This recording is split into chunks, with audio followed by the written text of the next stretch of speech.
Hello, Ian. Hello. How are you? I'm very well indeed. Enjoying MPTS on this fine Thursday afternoon. With some hailstones. With some hailstones. Some hailstone effects. Delighted to be joined by Ian Lamara, founder of Soho Studios, today in our new podcast studio on the show floor, giving that a whirl. And we're just going to have a little chat about the production industry, around true crime storytelling, and just hear your opinions on some of these things. So thank you for joining us today. Thank you for having me. So you co-founded Soho Studios Entertainment. True crime was a real... it is increasingly competitive in that market. What was your original vision for the company? And what did you see or feel that was missing from that area? Well, our vision for the company, Soho Studios, was, the unscripted market in the UK is very competitive, very crowded, and there's far, far more production companies than slots, than budgets from the broadcasters. So naturally, you want to try and find a lane, and our vision was that our lane would be working with talent that normally don't do unscripted. So that could be high-profile actors, musicians, politicians, or access that nobody else could get. Mm-hmm. And so that was based on my career to that point, working with people like Damian Lewis for unscripted, or Amelia Fox, or Julie Walters, or whoever else, that Kate Moss, people that came to do documentaries with me that hadn't done that before, probably not since. But so I thought that's going to be the lane I choose, because there's a pedigree, there's a trust from the buyers that you can get. If you say you've got access to X, or that you've got X to do a show, that you have those people. Because quite often in the competitive world of pitching, people might lie and say they've got certain things just to get the commission and then hope they can retrofit it. So you're not saying people in television lie. No, never. One or two. Yeah. But naturally, because of the demand for true crime and the growing true crime genre, doing those two things, access and talent, naturally became access to crime-adjacent precincts and talent doing true crime programs. And so true crime was never the aim, but it's something I've done a lot of, again, through those two things. But it seems to be that that's the thing that the unscripted buyers are looking for across the board. So there's very few things I think you could say. I could take this idea to, BBC, ITV, Channel 4, Channel 5, Disney, Amazon, and Netflix, but true crime is that genre. And so naturally, demand and availability of willing buyers, crime becomes a big part of any unscripted slate. So it wouldn't just be me. There are companies who just do crime, but you'll find that most unscripted companies, crime has become part of their slate, maybe not by design, but through necessity. So that's the case. Do you want to tell us quickly about your latest series with Vicky and Johnny? Yep. Which is a great example of what you've just said. Well, exactly. So we wanted to work with Vicky McClure and Johnny Owen, her husband, great together. Hadn't done anything together before in the unscripted space. And their natural area of interest, and something that kind of bonded both of their interests as a couple, was our show, which was going to places in Britain that a crime had been committed, historical crime, but that crime had reverberated so widely in a community that it's still to this day almost folklore. Everyone has a theory about it, everyone talks about it. It's changed the city, it's changed sometimes the law. And so that naturally that started off as a conversation with the talent, but we got to a place where the idea was perfect for this modern landscape, because it was crime adjacent, I would say. So it's a history show, but with crime at its heart. And thinking about true crime, I mean, how many more stories are there out there that we at home would want to or be gripped by? I mean, I just watched Should I Marry a Murderer, for example. From Scotland. Yes. As Do you know the them? story. That's what everyone says. From Scotland. Oh, do you know? I think I've met the woman. But So how many are there out there that we'd be gripped by at home, and how do you find them? I think, the pendulum swings constantly from broadcasters between how do we retell the big, famous crime stories, Fred West, Jack the Ripper, Ted Bundy, the Craze, how do we retell those from a new angle? And then 6 months later, it'll be like, how do we tell stories that are amazing, that are unknown? Yeah. And then there'll be 6 months of that, and then it'll be, how do we retell Fred West? But that's great because both are very valid. And so, there'll always be new angles to tell the old stories because, first of all, technology leads a lot of new angles because a lot of these classic, famous crimes happened at a time when technology wasn't there, DNA wasn't there, CCTV wasn't there. So there might be new angles to how do we, what if we'd had that technology, or there is new technology, or there's new findings, or a new voice, or, so people will always be looking for new ways to tell those familiar stories. But with the unknown stories, sadly, there are lots because these things happen so often. And particularly at the moment when there's an appetite for true con stories or certainly true crime stories that don't always end in murdered women, actually it ends up with a Tinder swindler or don't fuck with cats or, or ones that have got slightly redemptive endings like American Nightmare. Yeah. And so those stories, they happen a lot. We work quite closely with a lot of police. Right. So we have a series in America, which is access to the police, the Texas, with Garland, the Texas police force. And we're doing a lot of work with some British police forces.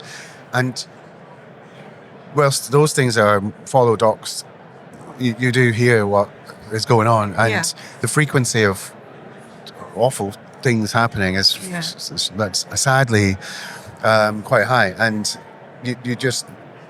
I don't think there'll be a shortage. If there's an appetite for true crime, there won't be a shortage of stories, I don't think. Yeah. And thinking about some of the documentaries I've watched recently, I know one is being discussed on the keynote right now. These are very sensitive, very complex, and especially if victims' families are still alive or, have been included. It's very sensitive. How do you go about ensuring... I know you were part of a campaign... Yes. few years ago around protecting and really safeguarding the victims of these crimes when they're part of documentaries. So I did a panel, I did a roundtable with broadcasts with Alex Farber about maybe inventing a set of rules or codes that people make in documentaries about genuine true crime situations would adhere to in order to make it slightly more fair, I suppose. That included buyers, that included PR marketing people, that included documentarians. And I think, Ofcom has guidelines that to require you to take certain ethical steps. But I think everyone could go a bit further. So that's what we discussed. And sometimes it's about respecting the wishes of the family. I 5-6 years ago, we made a documentary about the Dunblane tragedy, and Lorraine Kelly was the host, and she said, I want to go up to Dunblane and talk to the parents, and if any of them don't want us to make this, I'm not making it. And I thought that's excellent, and I completely agreed with her, and fortunately we got to make that one, and I thought it was a really nice documentary. And then we were asked by somebody else to make me and her to do the Millie Dowler story. And again, Lorraine wrote to Millie Dowler's mother, and she said, I can't stop you making a show, but I'd rather you didn't. And we didn't, I think most true crime producers would adhere to that. If someone says, I really don't want you to make this show about my murdered daughter or my murdered husband or whatever, then it'd be pretty strong decision to say I'm still going to do it. It would also, though, not have as much weight behind it as a documentary, right? Then it's just news footage of that time. Maybe someone who was at the train station. Do you know what I mean? It's a discussion I have quite often with people. Like the demand for true crime is such across documentaries, across podcasts, books. Yeah. And now newspapers are doing true crime specials, and that there is naturally becoming a two-way, or two types of ways of doing things. One is that premium documentary where you have the first-hand protagonists, and I think as a viewer you can tell when you're watching one of those. Like I said, the Tinder Swindler and Don't Fuck with Cats and American Nightmare are all made by the same people. And they I don't think they would approach a story unless they had full access like that and full collaboration with the people that needed to do it. But the demand is such that there are people making a lot of money by doing lower end, lower cost shows where, as you say, it will be minimal archive because that costs money. It'll be like the same bit of archive over and over. Some recon, badly done recon, people, hands with a knife in it, and you'll always get an ex-police officer to talk. So maybe not even to do with the case, but I was a policeman, I would do this. So you're still getting to explore a subject, but I don't think it feels as thorough. But I don't think that choice often is true crime unethical. It's sometimes, I don't think I would. I think I wouldn't be fooled, because editorially, you want to know that there's been a lot of work, care and consideration that's gone into telling this story. Because I think most of the time these stories, obviously, there's been quite a few stories that have been told, multiple times, like Fred West, etc. But there are stories that have just been told once and only need to be told once. Yes. So I think probably. You work in TV, so you're kind of not going to see those decisions I'm talking about. A lot of people who don't, but also I think you're a different type of viewer. There are true crime fans, or real fans. So if you've ever gone to CrimeCon, the crime convention, or the rabid true crime fans, and for them, it's about.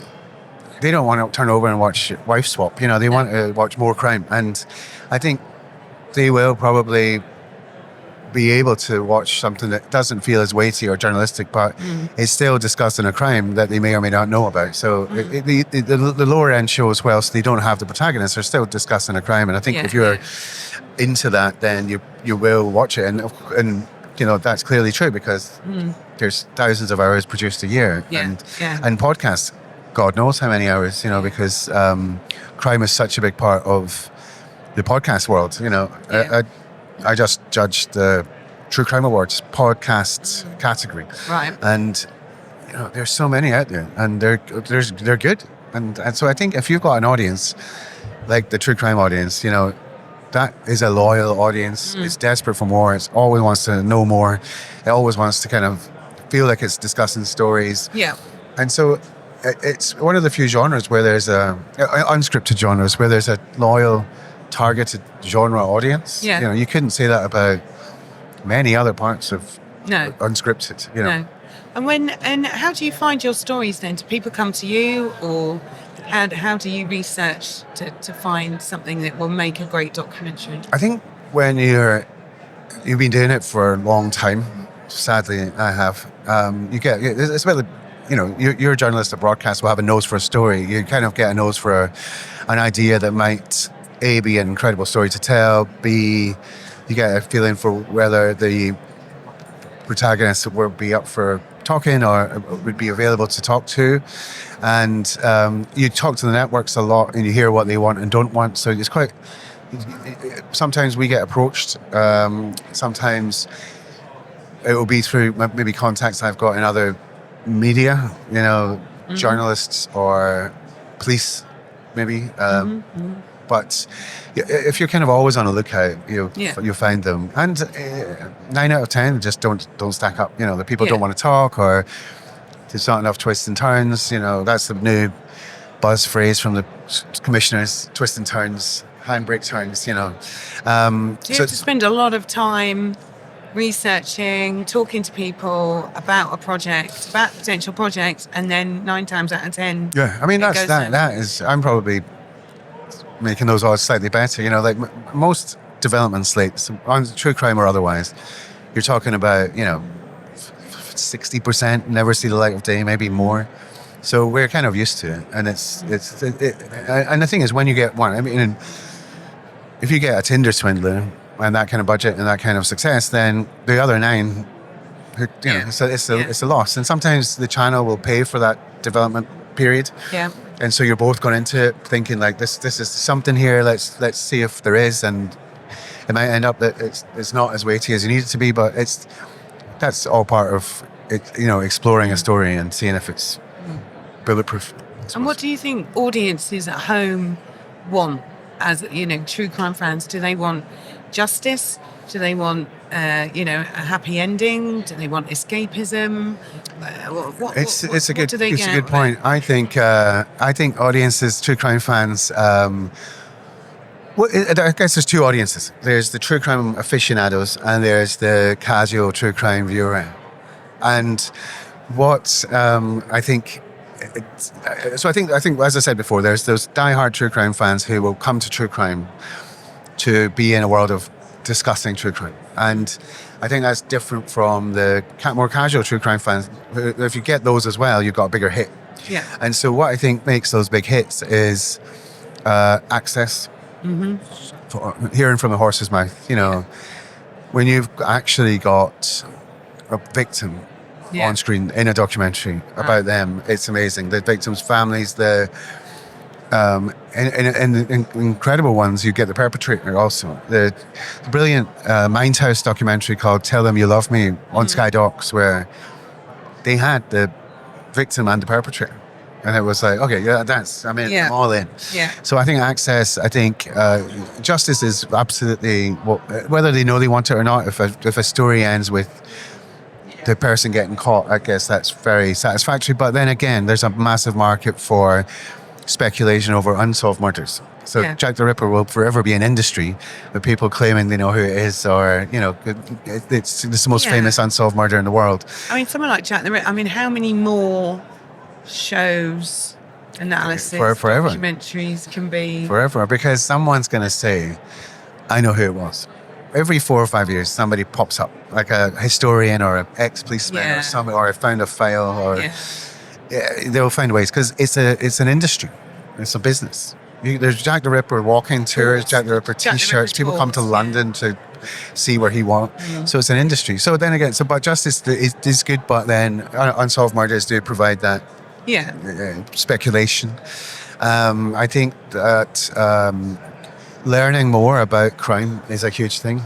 So there's criminology as a degree is the fastest growing degree in the world, because well, I don't know why, if it's because of true crime program or vice versa, but people want to hear from experts explaining why, so the audience for true crime, I think, is majority female. Apart from gangs and hard men, it's mostly female.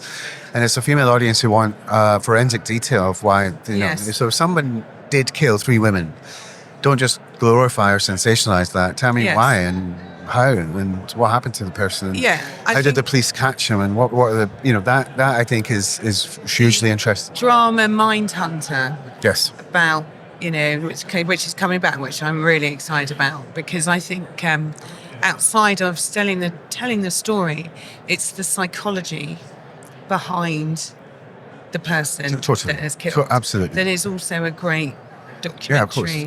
A Mindhunter, when they started that in the FBI profiling. Yeah. And I think that's always an interesting angle. That's exactly what. So if you imagine the true Mindhunter, meeting the people who actually do that, they're fascinating, and I think that's what I think the casual true crime viewer will be sucked in by. It's like they don't want to watch sensationalism and blood splats and and fourth person removed telling a story with the bit of archive they can afford. They want to see and hear facts and figures. And so I think that's a really good point. So I've got a friend who's a profiler, Right. and Okay. he trains the FBI, and he's British. And just listening to him talking is fascinating. Yeah. Well, just to wrap up on the final question, just sort of looking ahead. Obviously, true crime has accelerated quite considerably.